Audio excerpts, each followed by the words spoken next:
Hello दोस्तों। आज के इस वीडियो में हम सीखेंगे कि किसी भी नंबर का रिवर्स कैसे निकालते हैं सी लैंग्वेज में। तो देखिए, सबसे पहले रिवर्स का मतलब क्या होता है। मान लीजिए हमने कोई नंबर ले लिया 56।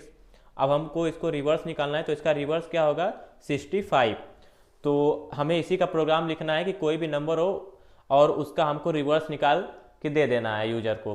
तो सबसे पहले हम क्या करते हैं, अपने प्रोग्राम में हेडर फाइल इंक्लूड कर लेते हैं।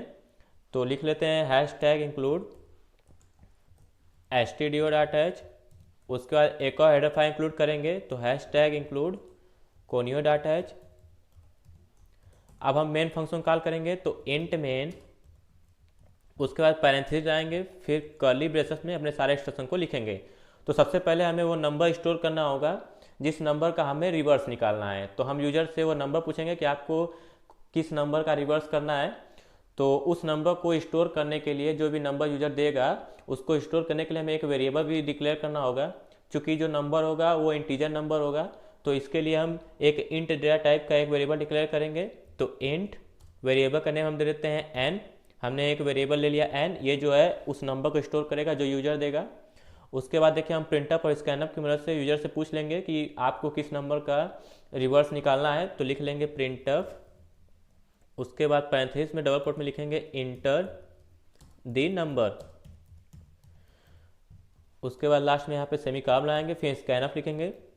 स्कैनअप में पैरेंथेसिस डबल कोट में लिखेंगे परसेंटेज डी, और यहाँ पे कॉमा लगा के m%n में जाके वैल्यू स्टोर हो जाएगी, क्योंकि हमने n नाम से ही वेरिएबल डिक्लेयर किया है इस नंबर को स्टोर करने के लिए। तो हमने यूजर से प्रिंटर पर स्कैनअप की मदद से वो नंबर पूछ लिया कि आपको किस नंबर का रिवर्स करना है। उसके बाद हम क्या करेंगे, इसमें देखिए हमें लूप की ज़रूरत पड़ेगी। आप चाहे तो फॉर लूप से भी ये कर सकते हैं और वाइल लूप से भी कर सकते हैं। क्योंकि मैंने अपने चैनल पे जितने भी है फॉर लूप के एग्जांपल दे चुका हूँ, तो इसलिए थोड़ा वाइल लूप से इस प्रोग्राम को करूँगा। तो चलिए देखते हैं कि हम वाइल लूप से कैसे किसी भी नंबर का रिवर्स निकालेंगे। तो लिख लेते हैं वाइल। वाइल में हम कंडीशन क्या देंगे, वाइल में हम कंडीशन देंगे एन इज ग्रेटर देन 0। यह लूप कब तक चलेगा, जब तक कि जो आप नंबर देंगे वो 0 से बड़ा ना होगा। जैसे ही वो नंबर 0 के बराबर होगा या 0 से छोटा होगा, हम इस लूप के कंडीशन में जो भी चेक करेंगे तो फॉल्स बताएगा, हम उस लूप से बाहर निकल जाएंगे। तो इसीलिए हम यहाँ पे दिए हैं एन इज ग्रेटर देन 0। उसके बाद देखिए, हम वाइल लूप के ब्लॉक में क्या लिखेंगे, हम सबसे पहले लिखेंगे reverse is equal to bracket में रिवर्स इनटू 10। उसके बाद प्लस करके हम लिखेंगे एन मॉड्यूलो ऑपरेटर 10, और नीचे लिख देंगे N equal to N by 10। अभी हम आपको समझाएंगे कि हम ऐसा क्यों कर रहे हैं। तो देखिए, यहाँ पे एक एरर बता रहा है कि हमने यहाँ पे रिवर्स को डिक्लेयर नहीं किया है, इसीलिए यहाँ पे रेड लाइन जल रहा है। तो हम यहाँ पे क्या करते हैं, यन के बगल में एक रिवर्स नाम से भी वेरिएबल डिक्लेयर करते हैं, रिवर्स, और इसको हम इनिशियलाइज कर देंगे 0 से। अभी देखिए रिवर्स में 0 वैल्यू है। उसके बाद हम क्या करेंगे, वाइल लूप से यहाँ बाहर निकल के प्रिंटअप लगाएंगे। प्रिंटअप में पैरेंथेसिस में डबल कोट में लिख देंगे reverse is equal to percentage D, उसके बाद कॉमा लगा के रिवर्स। ये प्रिंट करने के लिए हम लगा रहे हैं कि आप जो भी नंबर देंगे उस नंबर को रिवर्स करके वो प्रिंट करके दिखाएगा आपको आउटपुट में कि इस नंबर का रिवर्स ये हुआ। उसके बाद हम देखिए यहाँ पे रिटर्न जो लिख देंगे, जो कि प्रोग्राम के एंडिंग को दर्शाएगा। तो देखिए हमने क्या किया, उसको पहले हम समझाएंगे आपको बारी बारी। सबसे पहले एक बार इस प्रोग्राम को रन करते हैं और देखते हैं कि क्या आउटपुट आता है, जो भी हम नंबर देंगे क्या उसका रिवर्स निकल के आता है। तो चलिए रन करते हैं। तो सबसे पहले हमसे पूछा है इंटर द नंबर, हमने मान लीजिए नंबर दे दिया 54। जैसे ही हमने इसको रन किया तो ये बोला है रिवर्स इक्वल टू 45। एक बार और इसको रन करते हैं।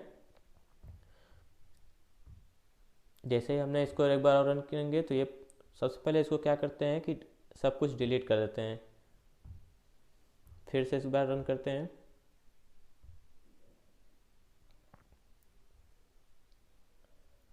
तो ये पूछा एंटर द नंबर, हमने दे दिया मान लीजिए 78। तो इसने बताया रिवर्स इक्वल टू 87, जो कि सही है। 78 का रिवर्स जो होगा वो 87 होगा। तो चलिए देखते हैं कि ये कैसे हो रहा है, पूरा प्रोग्राम को आपको समझाते हैं बारी बारी। देखिए, हमने सबसे पहले अपने प्रोग्राम में हेडर फाइल इंक्लूड किया। जो कि stdio डाटा है और conio डाटा है। उसके बाद देखिए हमने क्या किया, मेन फंक्शन को कॉल किया, यहाँ पे हमने इंट मेन लिखा है। उसके बाद देखिए मेन फंक्शन में हमने सबसे पहले क्या किया, दो वेरिएबल डिक्लेयर किए, एक यन नाम से, जो यन नाम से वेरिएबल डिक्लेयर किया वो उस नंबर को स्टोर करेगा जो आप देंगे। उसके बाद देखिए हमने एक रिवर्स नाम से वेरिएबल डिक्लेयर किया, रिवर्स में हमने पहले से ही जीरो इनिशियलाइज कर दिया, मतलब रिवर्स में अभी जीरो वैल्यू स्टोर है। उसके बाद देखिए हमने प्रिंटअप और स्कैनअप लगाया, इसके मदद से हम यूजर से वो नंबर मांगेंगे कि आप किस नंबर को स्टोर कर रिवर्स करना चाहते हैं। तो हमने इंटर द नंबर किया, उसके बाद स्कैनअप में %d और m%n लिखा। उसके बाद देखिए हमने लूप का इस्तेमाल किया, वाइल लूप का। वाइल लूप में हमने कंडीशन क्या दिया है कि n इज ग्रेटर देन 0। आप जो भी नंबर देंगे उसको पहले चेक करेगा कि वो 0 से बड़ा है कि नहीं। जब 0 से वो बड़ा रहेगा, कंडीशन ट्रू होगी, तो हम वाइल लूप के अंदर जाएंगे। तो हमने क्या नंबर दिया था, आपको थोड़ा एग्जाम्पल के थ्रू भी समझाते हैं। तो हमने यन इक्वल टू दिया था 78, ठीक है। यहाँ पे यन इक्वल टू 78 दिया था हमने, जो इससे पहले रन किए थे उसमें। तो देखिए यहाँ पे चेक होगा सबसे पहले कंडीशन कि n इज ग्रेटर देन 0 है कि नहीं। 78 जो है 0 से बड़ा है, कंडीशन ट्रू होगा। हम इस लूप के अंदर जाएंगे, वाइल लूप के अंदर जाएंगे। तो यहाँ पे क्या लिखा है, reverse equal to reverse into 10। तो यहाँ पे देखिए रिवर्स की वैल्यू पहले हमने क्या दिया था, यहाँ पे हमने रिवर्स की वैल्यू दिया था 0। तो यहाँ पे 0 इंटू 10 करेंगे तो क्या आएगा, 0 आएगा। उसके बाद यहाँ पे हमने प्लस किया है तो बीच में प्लस आ जाएगा।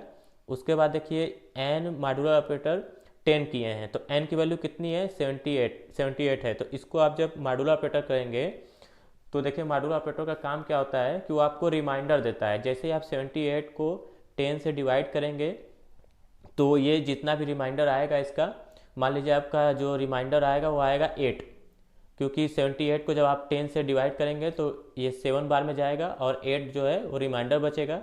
तो यहाँ पे वैल्यू क्या हो जाएगी, 8 आ जाएगी। तो 0 यहाँ पे आई थी क्योंकि 0 इंटू 10 किया था, तो 0 प्लस यहाँ पे 8 हो गया। तो 0 प्लस 8 कितना हुआ, 8 हो गया।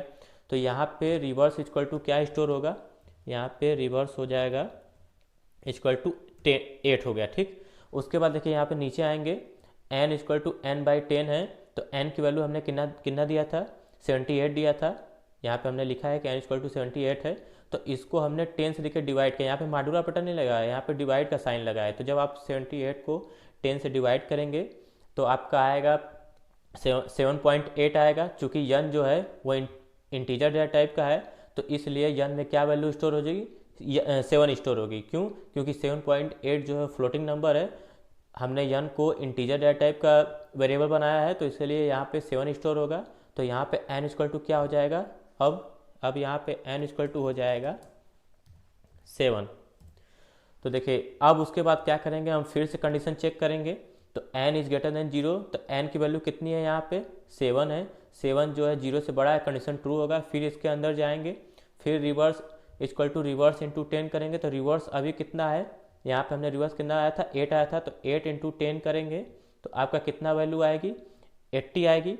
उसके बाद देखिए यहाँ पे प्लस करेंगे, n मॉड्यूलर ऑपरेटर 10, यहाँ पे 7 मॉड्यूलर ऑपरेटर 10 करेंगे तो रिमाइंडर जो है आपका 7 ही आएगा, क्योंकि 10 से जब 7 को 10 से मॉड्यूलर ऑपरेटर या डिवाइड करेंगे तो उसका जो रिमाइंडर आएगा वो 7 ही आएगा। तो यहाँ पे 7 हो गया। तो यहाँ पे कितना आया था, 8 इंटू 10 80, और उसके बाद प्लस करके यहाँ पे 7 आएगा। तो 80 प्लस 7 इक्वल टू 87 हो जाएगा।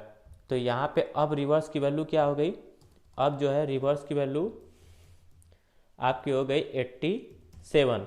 उसके बाद देखिए यहाँ पे है n इक्वल टू n/10, यहाँ पे n की वैल्यू कितनी थी, 7 थी। 7 को जब आप 10 से डिवाइड करेंगे तो यह आएगा 0.7। तो चूंकि n जो है इंटीजर है, इंटीजर डेटा टाइप का है, वेरिएबल है, तो ये सिर्फ इंटीजर नंबर को स्टोर करेगा। तो 0.7 में ये 0 को स्टोर करेगा, 0.7 जो हट जाएगा और फिर ये ऊपर आएगा। अब देखिए यन की वैल्यू कितना हुई थी, यहाँ पे हम लिख देते हैं। अब जो है यन की वैल्यू यहाँ पे हो गई थी 0, क्योंकि n ने 0 सिर्फ स्टोर करेगा। यहाँ पे देखिए थोड़ा गलती हो गया है, इसको इंटर दबा के नीचे कर देते हैं। और यहाँ पे n इक्वल टू क्या हो जाएगा, 0 हो जाएगा। फिर कंडीशन चेक होगा, ऊपर जाएंगे तो यहाँ पे 0 जो है 0 से बड़ा है, कंडीशन फाल्स हो जाएगा, क्योंकि n की वैल्यू 0 हो गई थी। 0 is greater than 0, condition false हुआ, हम लूप से बाहर निकल जाएंगे।